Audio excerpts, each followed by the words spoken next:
Bonjour Monsieur Sonko. Bonjour. Donc on va parler de la Fédération française des Sénégalais de la diaspora. C'est quoi exactement en deux mots? La Fédération française des Sénégalais de la diaspora, c'est une association qui est enregistrée en France et qui est un des membres de la Fédération internationale qui s'appelle la FSD, Fédération des Sénégalais de la diaspora. Voilà, c'est donc le comité régional français de la Fédération internationale des Sénégalais de la diaspora. Donc c'est une association dont le but est d'unir la diaspora. D'unir la diaspora au niveau international, mais aussi d'unir la diaspora au niveau local en France. Donc avec des objectifs, s'occuper un peu des droits sociaux des Sénégalais de la diaspora, essayer de mobiliser les ressources de la diaspora, mais aussi au service du développement au Sénégal. Voilà Et quand vous parlez de droits sociaux et de liberté, vous entendez quoi par ces mots-là? Les droits sociaux, c'est les droits sociaux des migrants. C'est-à-dire que quelqu'un qui quitte le Sénégal, qui vient en France, il se trouve confronté à des questions de droits en France. Des droits, disons, qui concernent, par exemple, les libertés d'aller et venir, les droits par rapport à la sécurité sociale, les droits par rapport à la retraite, les droits par rapport à pas mal de choses comme ça, sur lesquelles il peut y avoir des deltas entre ce qui se passe en France et ce qui se passe au Sénégal. Parce que il y a un besoin ou il y a quelque chose, il y a une législation qui est là. Oui, il y a une législation qui est là, il y a des conventions qui existent entre le Sénégal et la France, et des conventions qui sont de temps en temps défavorables aux Sénégalais, en comparaison avec d'autres pays. Un Tunisien qui vit en France et un Sénégalais qui vit en France, par rapport à la sécurité sociale, ils n'ont pas les mêmes droits en termes au niveau allocation familiale. Au niveau de l'assurance maladie, par exemple, il y a des droits qui sont beaucoup plus avantageux que les Tunisiens par rapport à la comparaison avec les Sénégalais. Et donc ça, c'est parce que au niveau de l'assurance maladie, il y a des conventions qui existent entre la Tunisie et la France qui sont beaucoup plus favorables que les conventions entre le Sénégal et la Tunisie. Mais ça a été porté par les gouvernants. Donc ça peut se négocier de pays en pays, c'est ce que vous voulez dire? Ça se négocie ça de pays en pays. D'accord. Donc pour rétablir cette injustice entre guillemets, donc soit les gouvernements s'en occupent, mais il faudrait qu'ils en soient conscients, soit il y a des gens qui le savent, qui sont conscients, aident les gouvernements à s'en occuper.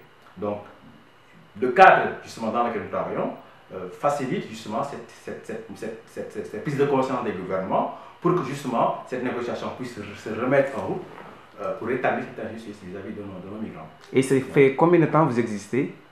Nous on existe depuis 3 ans maintenant. Et ça, vous avez fait ça au gouvernement, par exemple, du Sénégal? Oui, bien sûr. Le constat a été fait par, disons, des gens qui ont travaillé sur cette question-là, qui ont produit un mémorandum. Ce mémorandum a été mis dans les mains du gouvernement au travers du président de la République. Ça a abouti à des échanges avec, disons, des échanges consulaires, par exemple, à Paris, qui ont mis en place un groupe de travail qui réfléchit sur ces questions. Mais malheureusement, comme souvent c'est le cas, ça n'a pas abouti. C'est-à-dire que le travail n'est pas au bout. Aller au bout, pour moi, c'est arriver à ce qu'on puisse interpeller les gouvernements français pour que cette négociation commence à se mettre en place.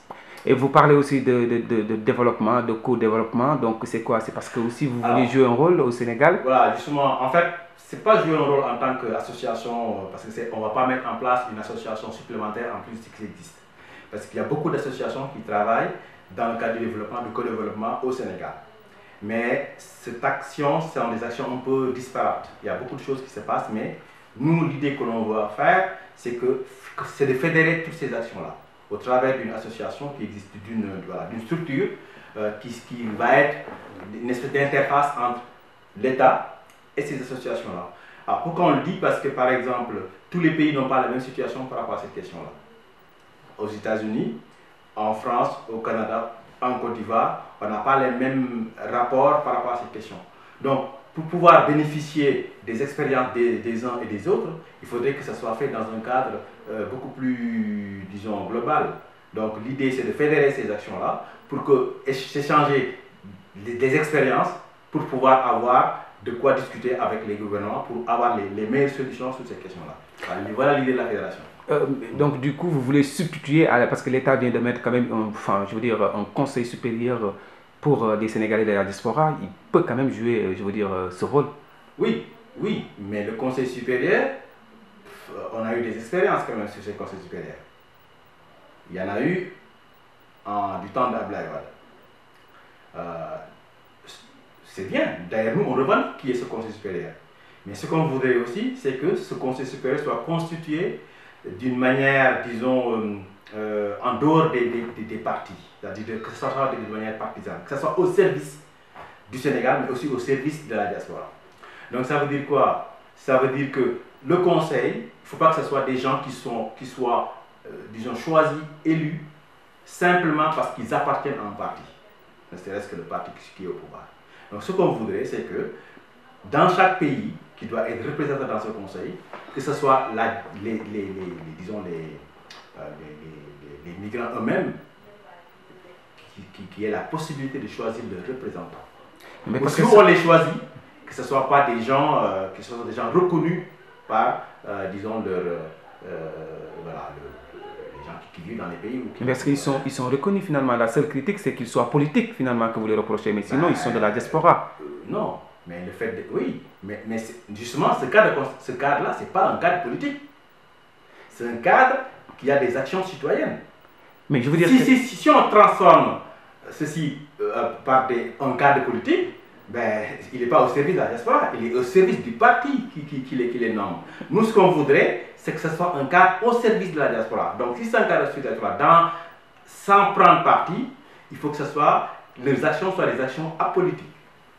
Mais vous ne demandez pas trop, parce que ces gens-là, effectivement, peuvent avoir une identité, le fait d'être politique, mais aussi d'être de la diaspora.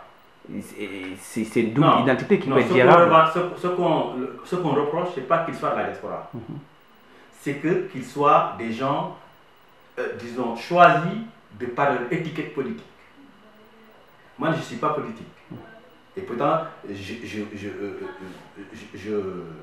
mes pères aussi peuvent revendiquer à être reconnus, à être choisis pour travailler dans ce cadre-là. Mais si c'est un cadre qui ne fonctionne que sur le plan politique, ça veut dire que nous, les gens comme nous, ils sont exclus.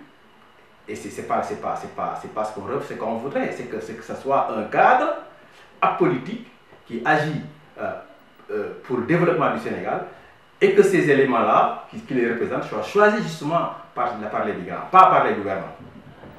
Voilà. Bon, il faut retrouver un système pour que ce choix soit fait de cette manière-là.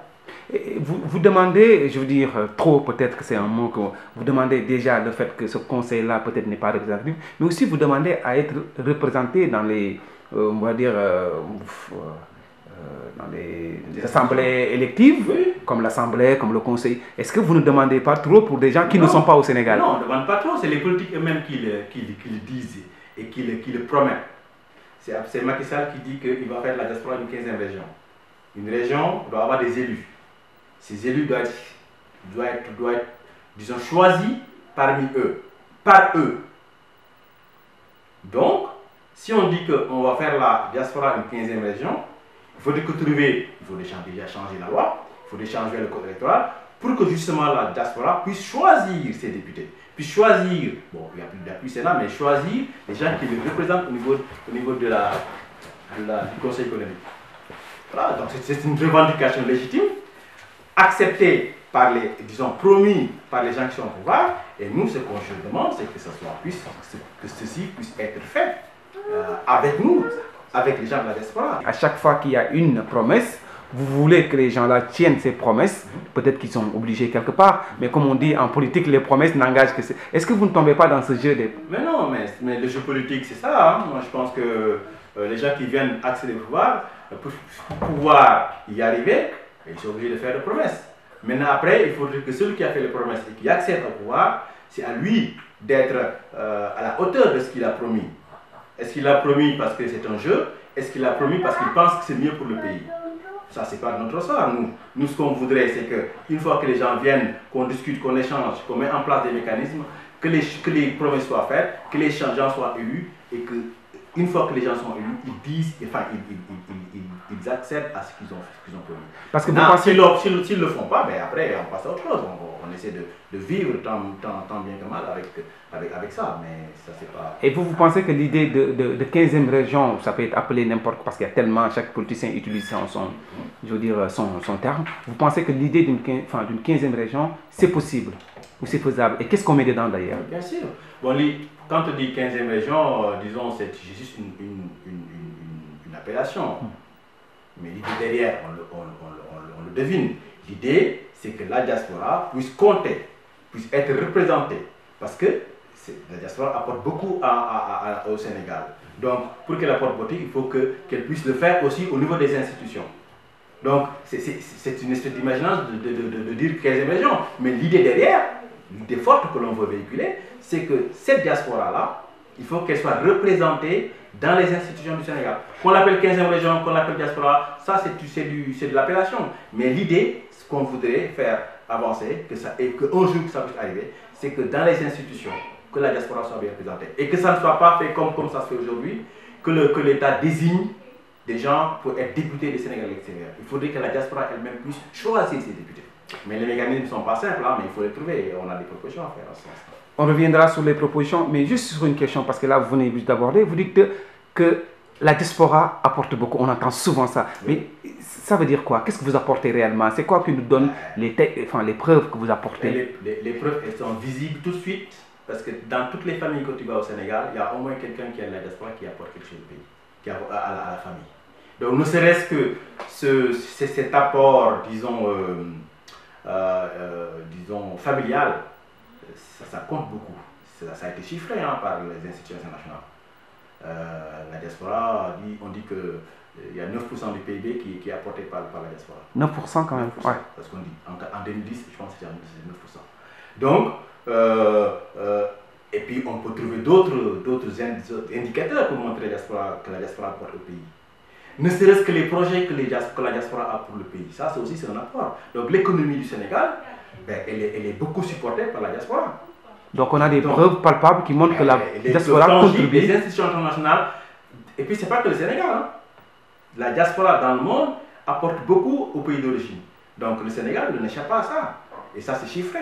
Donc j'ai donné un indicateur, mais il y a plein d'indicateurs qui le prouvent. Donc une fois qu'on a prouvé ça de manière absolue, donc cette population, entre guillemets, doit pouvoir influer sur ce qui se passe au Sénégal. Pas influer dans le sens négatif juste pour être là, pour avoir ce mot à dire, mais pouvoir, de par sa position, pouvoir apporter des solutions encore qui n'existent pas au Sénégal. Donc on a des idées, on a des choses à faire, mais peut-être que malheureusement, le plus souvent, voilà, ces idées ne sont pas prises en compte, quoi, parce que peut-être on est loin du pays, parce que le mécanisme politique fait que ça va comme ça. Mais en tout cas, c'est une revendication légitime. Et je pense qu'on va y arriver. Il y a pas mal de pays où cette diaspora-là, elle représente les institutions et ce sont justement cette diaspora qui désigne, pas des gens nommés par le pouvoir.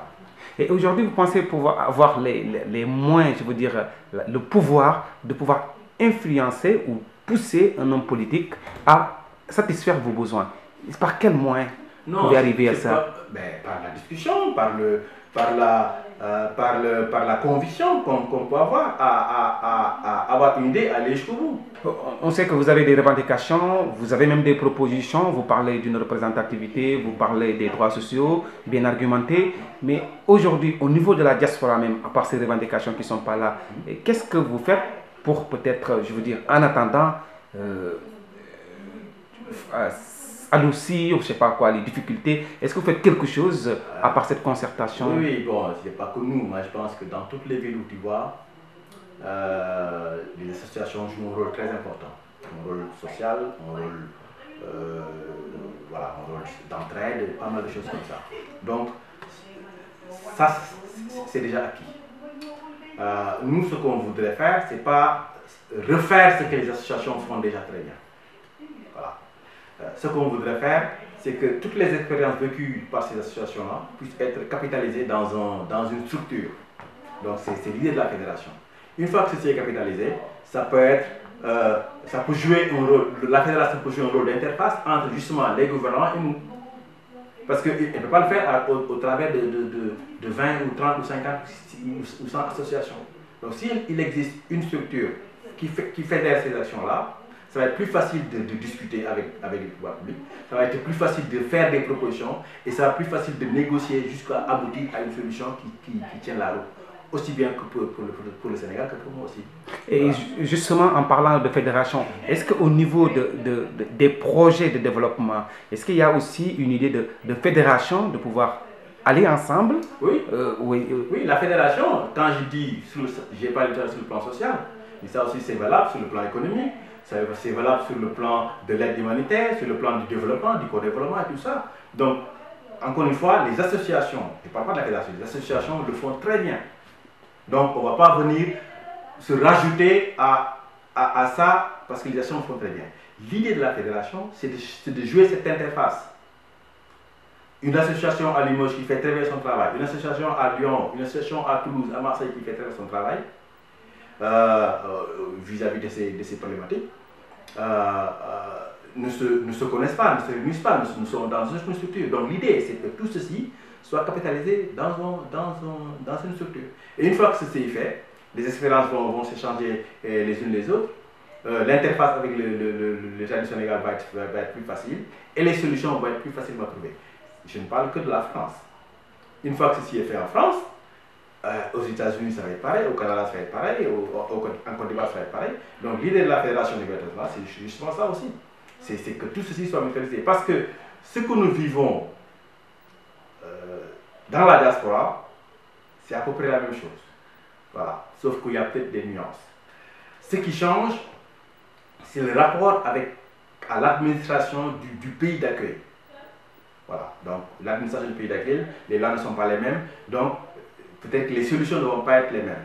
Mais l'avantage d'être dans une fédération comme ça, c'est que ces solutions puissent être, disons, transversales, soit trouvées de manière transversale.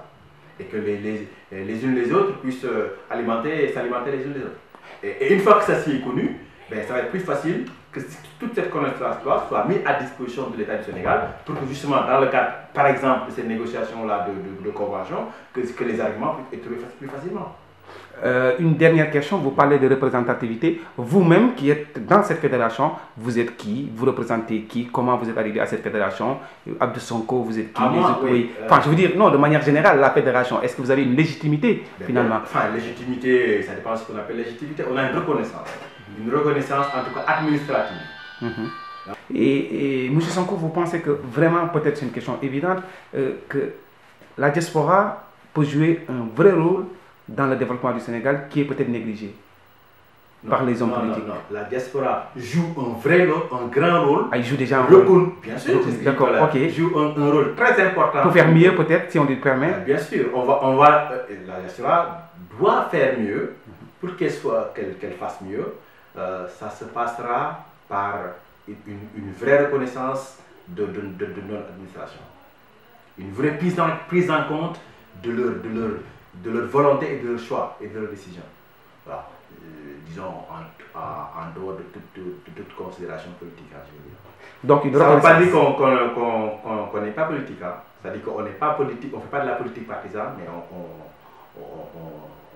l'action que l'on fait, c'est une action qui est fortement politique. Merci, M. Sonko.